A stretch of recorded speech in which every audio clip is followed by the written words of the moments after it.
Hey guys, Spud here, as always. And today we have a remarkably calm winter afternoon for this part of the world. As I'm sure you guys can guess from the title of this video, yes, we are taking a look at the South Atlantic map, the new release from Razbam in the latest open beta update. Now, of course, I wasn't able to make a video on release day, but that's given me a little bit of time to take a look at the community's reaction, see what other people thought of the map, and then give myself a little extra time to take a look at the map, fly around different parts of it, and hopefully I'll be able to give you guys a more well-rounded first impressions and review of the map in this video. Now, of course, there's been some pretty harsh criticisms of the map from the community, as well as some pretty awesome praise for the map.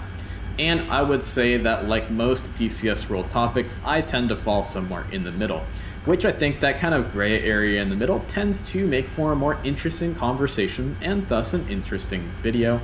So let's go ahead and dig in and get started.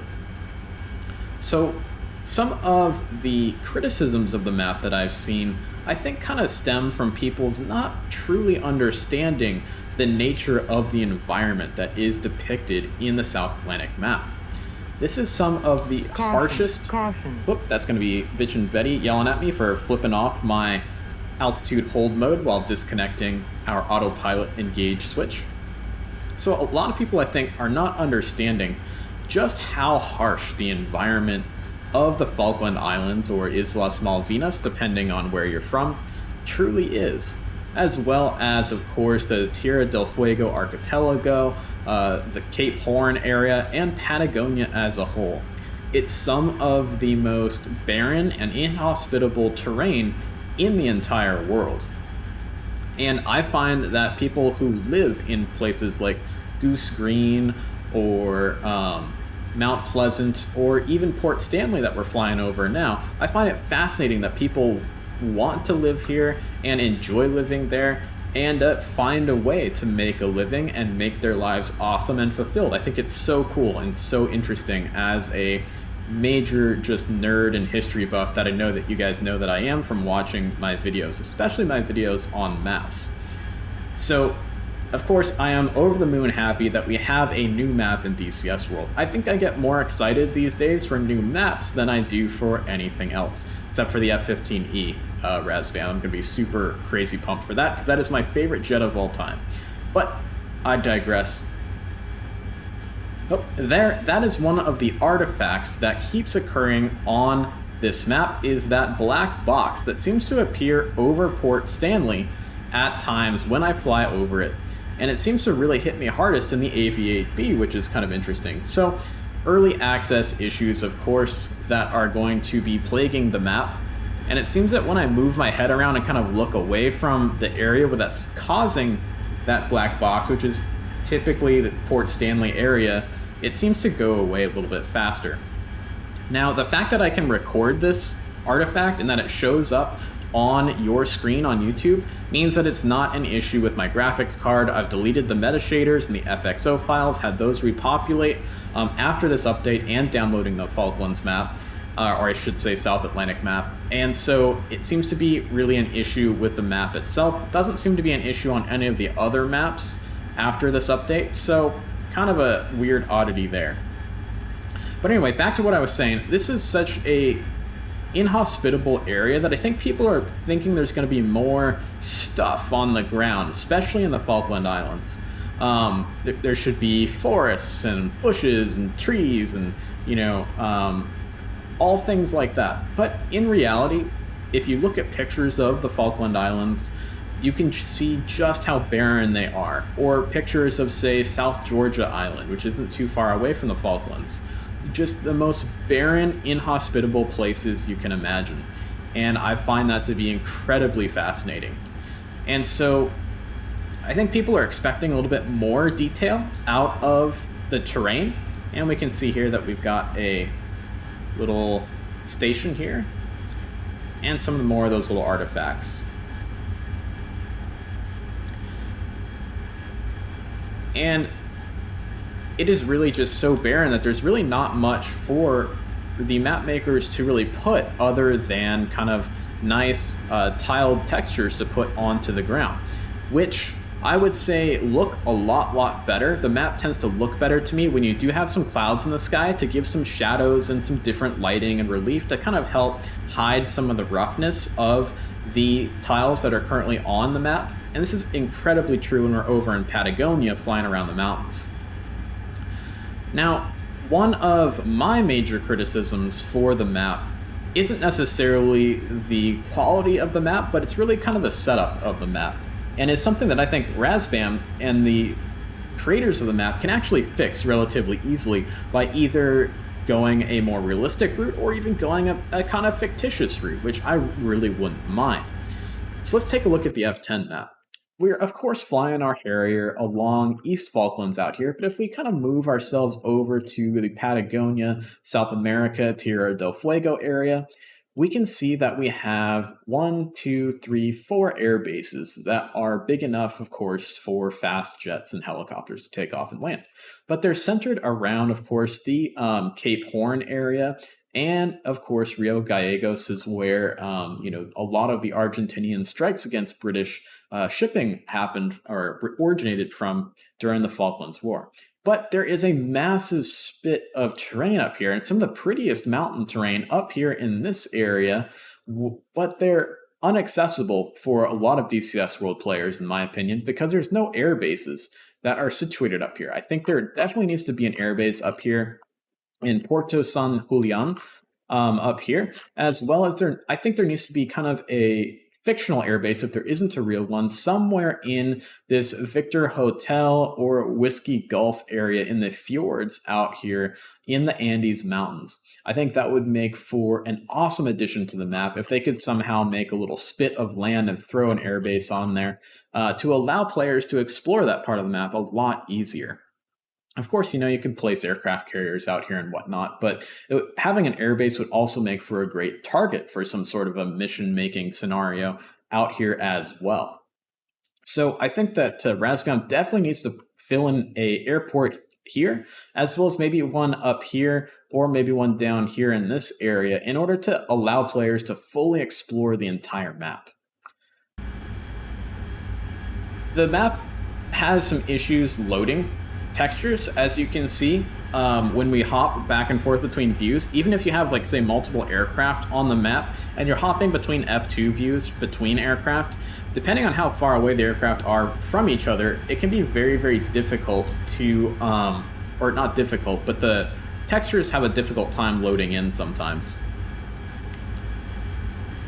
And as we fly around, we can see that it is just very barren. And I think a lot of folks are expecting there to be forests and trees and bushes again, but really there isn't really all that much out here on these maps. It's just an incredibly harsh and barren place. Caution, caution. I think that people are also kind of a little bit stumped by that because, in all the other DCS Worlds maps, they're kind of so full of life. The Caucasus map has villages everywhere, and the same thing with the Persian Gulf map with large cities, or the Syria map where there's villages and large cities and lots of varied terrain types, things of that nature. And I think that kind of is tripping people up a little bit when it comes to flying over something that is so barren. So Razbam may have done a fantastic job of modeling things, but it just seems like they've missed something because of the fact that the terrain is like this. Something that really surprised me is the scale of the Falkland Islands. I thought that they were going to be a lot smaller than they are, but they're actually quite large. And they've done a really nice job showing that with the moving map in the AV-8B Harrier. Some of the maps that are available for moving maps of aircraft in DCS World are not great, but it seems like all of the moving maps for the Falkland Islands and the Tierra del Fuego Patagonia area are all in there and working really well, which is something I really like to see as a mission maker and just fan of just flying missions correctly. So why don't we go ahead and hop over to a Harrier that's going to be flying over the Patagonia area.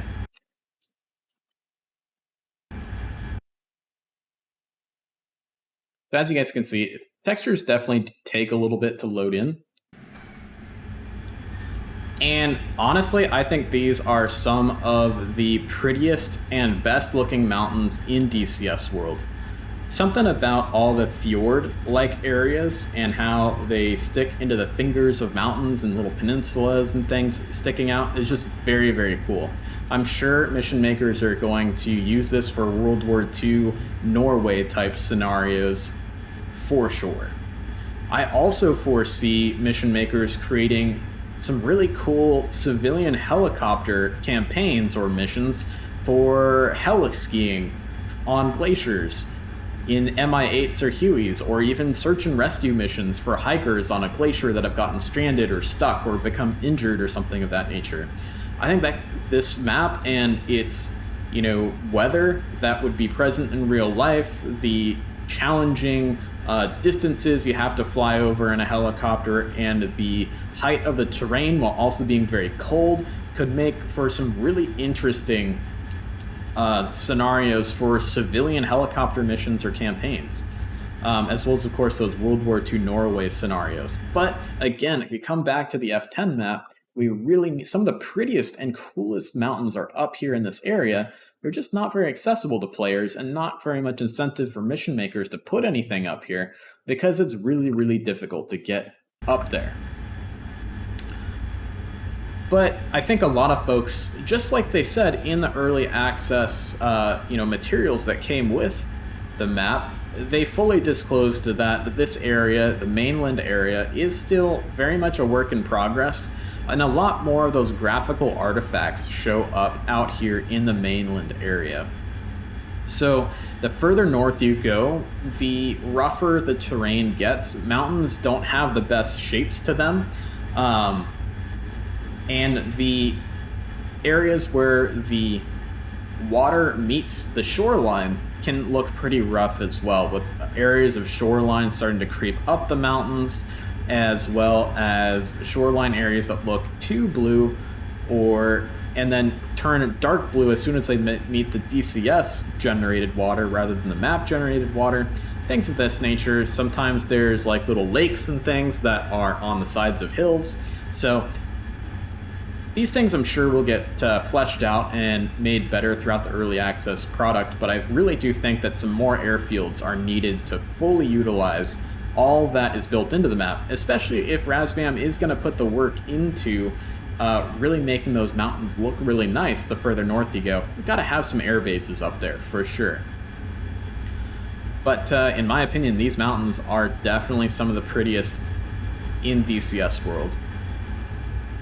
So I think that if you're going to buy this map, you need to kind of set your expectations that this is a very barren stretch of the Earth. And it lends to some kind of interesting scenarios, especially for helicopters and doing like a heli-skiing mission or a search and rescue type mission, or even resupplying a research station type of mission. Some very long-range type flying for folks flying off of aircraft carriers or assault ships, as well as some very different looking terrain. And I think that Razbam has done a good job of modeling things, especially the further south you go on the mainland and in the Falkland Islands. Just kind of have to change it in your head that it's not going to be as full of life as the Syria map or the Persian Gulf map or the Caucasus map.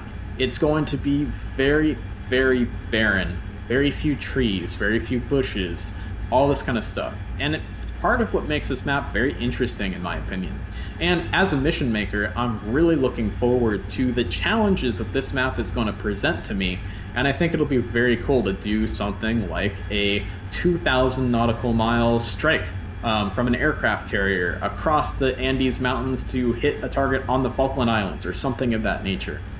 As well as, of course, once we get some of those new assets in here, to recreate the Falklands War, even though we don't have the exact same aircraft model types available to us in DCS. I can tell you right now that the boys flying Sea Harriers and GR1s in the Falklands War in 1982, I bet sure wish they could have had their hands on an Aviate B NA. that is for sure, and all of the avionics and sensor improvements that are available to you in this version of the venerable and famous Harrier. Also, guys, check out the Harrier again. If you haven't flown it for a while, it is really, really nice and is a testament to Razbam really sticking to it and really doing a great job. I'm really looking forward to the F-15E Strike Eagle, and hope you guys fly safe out there and have a great rest of your day.